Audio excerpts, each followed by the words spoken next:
Boa tarde para todos, é um prazer estar aqui com vocês. Meu nome é Henrique Rocha Monteiro de Andrade, eu sou formado em Administração de Empresas, com especialização em Finanças e sou mestre em Administração. Nosso tema aqui hoje é um tema extremamente relevante, não só no cenário atual, mas como um tema que permeia todo o processo de gestão das empresas. Nós vamos falar de gestão estratégica de preços. Muitas pessoas ou muitos empresários acreditam ou agem de forma a trabalhar a questão de preço, isolando o preço ou numa área comercial ou numa área financeira. Na realidade, essa estratégia de preços, ela permeia todas as áreas da empresa. Ela tem que ter um foco estratégico porque ela é influenciada não só pela área de comercial e mesmo marketing, mas também na área financeira, na área de produção, principalmente no segmento de indústria e serviços. Existe, inclusive, um conflito que é saudável, que é necessário, mas que tem que ter uma harmonia entre os setores comercial e financeiro, na questão referente à precificação dos produtos e serviços. Na realidade, a área financeira, ela consegue, a partir da apuração dos custos, das despesas, ela consegue mensurar um valor mínimo, vamos dizer assim, de quanto custa aquele produto ou serviço, e a área comercial tem as suas despesas, que são incorporadas a esse custo, por exemplo, a logística, a distribuição, a própria área tributária, em questão dos impostos incidentes sobre a venda.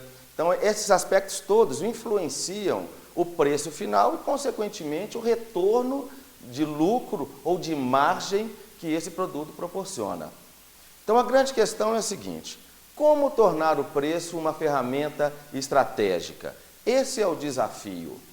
Segundo Kotler, que é um dos papas do marketing, preço é o único elemento do mix de marketing que produz receita. Os demais itens produzem custos. Ou seja, o preço nós temos uma flexibilidade maior em relação aos outros itens do composto de marketing, que são o próprio produto, o ponto de venda ou distribuição e a promoção. Correto? Bom, a política de preços, ela define N coisas fundamentais para um resultado satisfatório. Por exemplo, qual é a velocidade de penetração que nós queremos ter no determinado produto ou serviço dentro de um mercado, ou atual, ou mesmo que será prospectado? Qual é o posicionamento que nós queremos ter desse produto e serviço em relação ao nosso nicho de mercado? Nós sabemos, e é assim que normalmente funciona, que o preço, ele determina um certo grau de valor ao produto ou serviço. As pessoas vinculam muito a qualidade do produto ou serviço ao valor que ele é ofertado no mercado. Outro aspecto importante é em relação à concorrência.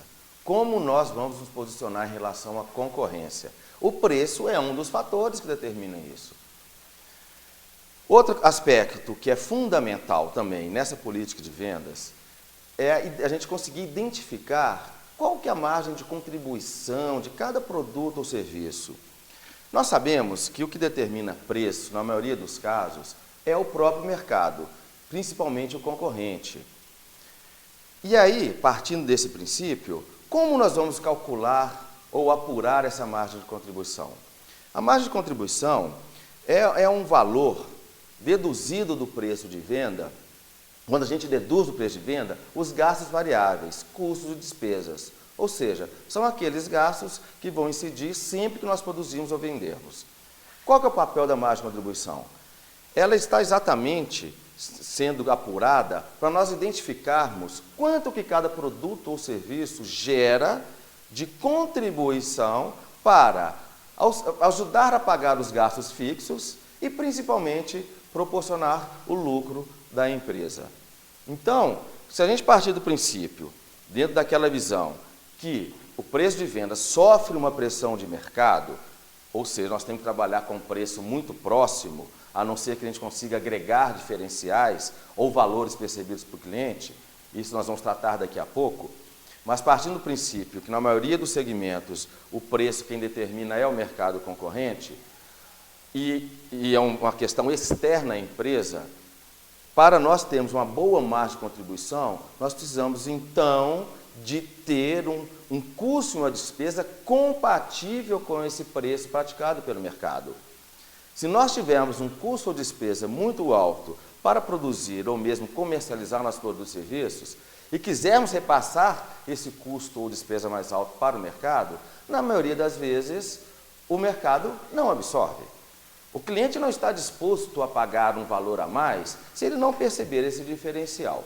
Então, dentro de uma estratégia de preços, a margem de contribuição é fundamental, pois nós vamos identificar quais produtos ou serviços que efetivamente contribuem mais para o resultado da empresa e, a partir daí, nós vamos estar definindo a estratégia, inclusive, de volumes a ser produzido e comercializados.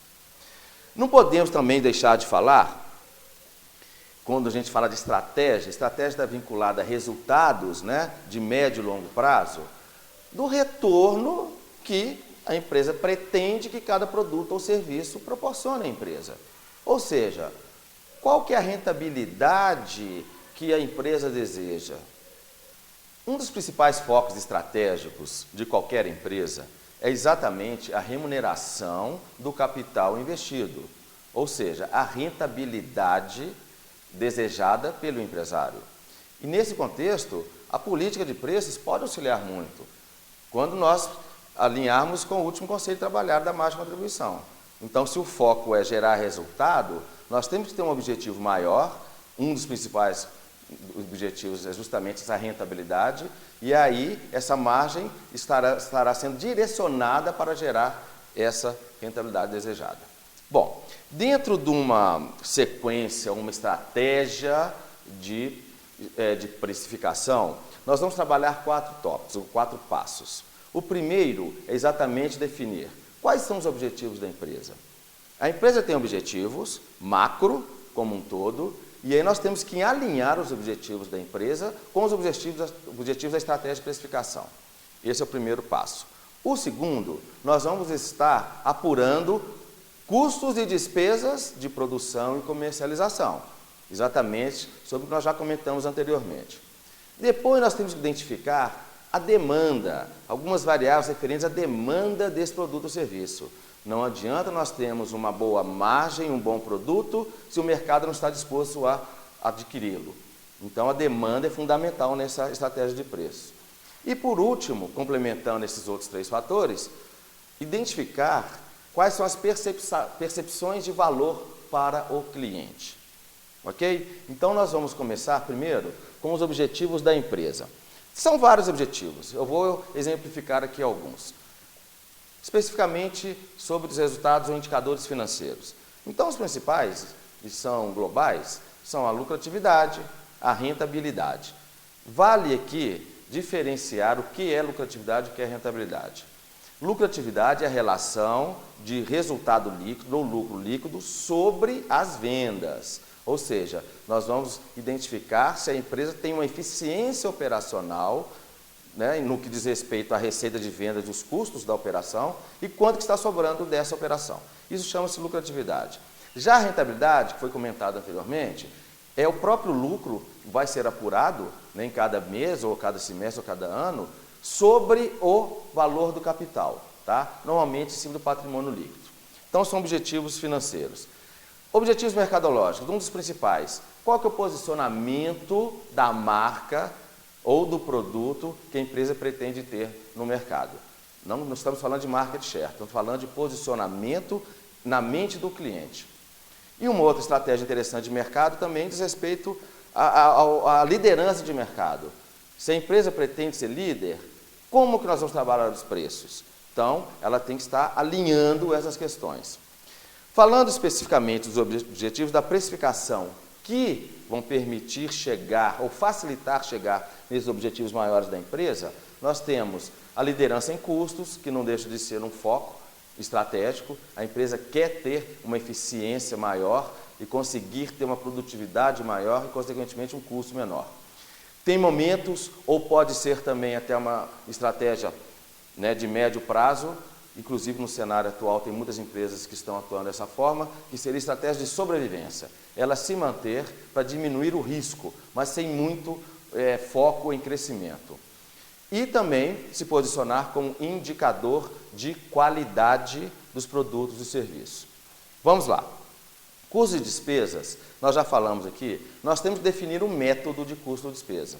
Tá? Então, nós temos custeio por absorção, temos custeio variável, tem custeio ABC, que são os métodos mais difundidos. O desafio é exatamente identificarmos qual é o mais adequado à nossa empresa, considerando a estrutura que a empresa possui e o próprio nível de conhecimento em gestão.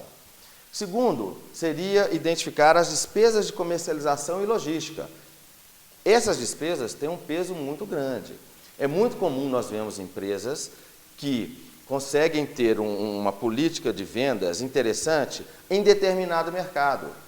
Mas quando elas começam a ampliar, principalmente no Brasil, que tem dimensões continentais, nós percebemos falhas na estratégia de precificação em função, por exemplo, da distribuição, do frete e da própria política tributária do país. É comum os empresários, por ser mais fácil, quererem trabalhar com média de preço. Essa não é uma estratégia interessante, pois nós temos que identificar onde que nós somos mais competitivos, qual mercado nós somos mais competitivos. E aí esse conhecimento dessas despesas torna-se fundamentais. Tá? E já comentamos também a margem de contribuição gerada, que tem a ver com o custo, e a própria demanda gerada pelo produto ou serviço. Bom, falando agora, já pegando o gancho para a demanda, qual que é a sensibilidade dos nossos clientes ao preço? Qual o nível dessa sensibilidade? Já comentamos aqui que o mercado, na maior parte das vezes, é a grande referência de precificação. Dependendo do público que nós estamos trabalhando ou que nós estamos focando, ou seja, nossos nichos de mercado, uns são mais sensíveis que o outro a preço. Nós temos que saber isso. E em função desse conhecimento de mercado, nós definimos uma estratégia de preço. Tem alguns conceitos interessantes que diz respeito à questão da demanda, que é o conceito de elasticidade. Elasticidade de demanda. O que é elasticidade? Ela mede exatamente a variação na demanda ou no consumo, tá? Que um determinado produto ou serviço tem em função da variação do seu preço. Então, tem produtos e serviços que, quando ele altera o preço, tanto para cima quanto para baixo, essa variação tende a ser maior ou menor. Então, nós temos dois exemplos de demanda. A primeira é a demanda inelástica. O que é a demanda inelástica? É quando um aumento ou redução, tá, do preço não gera uma mudança muito significativa no consumo. Vamos dar um exemplo que é genérico e que foi muito focado ultimamente aqui no Brasil. A questão da energia elétrica. A energia elétrica, na realidade, ela impacta no custo de despesa de todas as empresas, de todas as pessoas. Claro que no processo industriais ela demanda um maior volume. Mas, o que seria esse exemplo? Se a energia elétrica aumentar, por exemplo, 15%, será que a queda do volume dela vai ser também de 15%? Normalmente não. Se ela aumenta o gasto ou o custo dela em 15%, normalmente a queda da demanda fica menor, em torno de 5%, 6%, 7%. Ou seja, não está relacionado diretamente. Este é um exemplo de demanda inelástica. Já a demanda elástica é quando o aumento ou a redução do preço gera uma significativa mudança na demanda, ou na quantidade demandada. Um exemplo, um iogurte de morango. Se o preço do iogurte aumenta 10%, esse tipo de produto já tem um comportamento de demanda inelástica. Provavelmente a queda da venda vai ser maior do que 10%, em torno de 15% a 20%. Por quê? As pessoas podem trocar de produtos, né? Marcas substitutas ou mesmo de outros sabores. Então, esse é um exemplo de demanda inelástica. Bom, já fechando o raciocínio dessa questão do processo de estratégia de preço. Nós temos que saber, aí é um foco bem estratégico, o que é valor para o cliente, O que o nosso cliente ou mercado valoriza? O que ele está buscando nos nossos produtos? Quando a gente fala valor, necessariamente não é preço. Então, exemplos, como que nós vamos mensurar isso? Qual que é a qualidade intrínseca do produto ou do serviço? O que significa isso? Quais são os atributos que aquele produto ou serviço possui? Os clientes podem valorizar ou não essas questões da qualidade do produto. Cumprimento dos prazos de entrega. Esse pode ser um grande valor para os clientes. A questão da pontualidade, principalmente uma relação de pessoa jurídica para pessoa jurídica.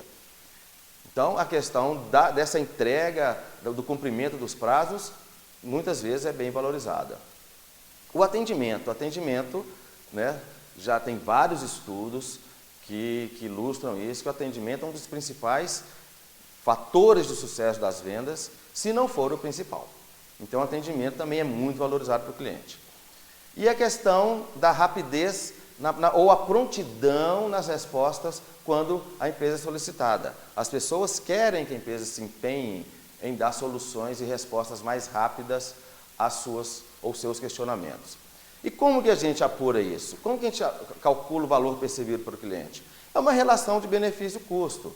Ou seja, o que é valor para o cliente, nós temos que conseguir calcular ou apurar, né, essa valorização. Não é uma fórmula matemática, mas é a relação benefício-custo. Qual que é o benefício percebido versus o custo percebido também pelo cliente. Bom, portanto, gente, encerrando já o nosso assunto, nosso tema, o que eu quero deixar para vocês é o seguinte: não existe uma estratégia engessada de precificação. Cada empresa deve fazer um diagnóstico, autoanálise, conhecer melhor a sua estrutura, seu método de gestão, suas informações gerenciais, para aí sim definir qual que é o método de precificação mais adequado. Na realidade, também, esses métodos podem ser variáveis ao longo do tempo. Então, nós temos estratégia de preço de markup, nós temos a questão do valor percebido, nós temos a influência do preço de mercado, algumas empresas trabalham com preços de leilão. Ou seja, cada empresa tem que definir a sua estratégia de preços. Não pode ter uma estratégia linear e única para todos os produtos e serviços. Esse é o recado que eu gostaria de passar para vocês. Agradeço a presença de todos. Muito obrigado.